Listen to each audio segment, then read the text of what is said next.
I have this call to action down here where I have some styles, and traditionally we've either had two solutions to like styling or scoping style things, is using descendant selectors or using like a BEM naming methodology, right?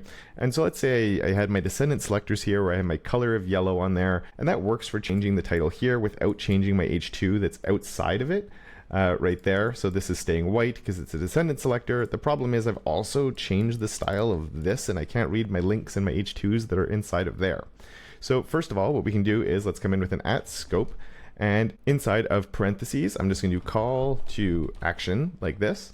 And then we just nested the selectors we want here. So I can say that my H2 here is going to be color, and we're going to go with purple just so we can actually see some of the things that are here. We're going to remove what I have right there.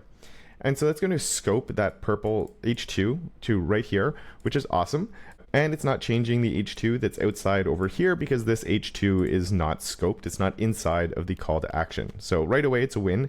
And the other win is it's not boosting specificity because you can see that this is still coming in as blue, because if we come and take a look, this one here is a class. And so the class here is winning over just the regular H2 selector I have right there. So that's a pretty cool win. But let's say I didn't have this class down here on my inverted, and I don't actually want this one to change to purple either. I have a call to action, but I want to have like a slotted thing in there like you might have with a JS framework where the styles won't bleed into the other components that you're inserting into. And you can actually mimic that behavior now with CSS. I'm going to do it here, so we can say call to action, and then this here is my inverted.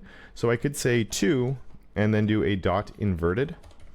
And now the purple is only going to apply for the call to action, but it will not go inside of that inverted here. And you can see this is actually still black. And I'll change this over to yellow so we can really see what's going on there. This is yellow. Now this is very specific in this case where with the inverted class. So maybe you wouldn't want that. Maybe you just want to actually come in with something where you could put anything you want there. So this could even be a div class of slot that you have on there, and then this could be what's actually styling it. And then you just come here and have a slot. So anything that is in the call to action up to the slot of that component where you're slotting in other things, it's not going to get those styles on there. And you sort of start mimicking those behaviors coming from the JavaScript frameworks, but in native CSS, which opens up a lot more interesting doors and other things that I don't have time to cover in a short right now. But if you'd like a more detailed video on how scope works and all of that, there's a link on this video floating probably somewhere around here-ish that you can click on to get a lot more information on how it works.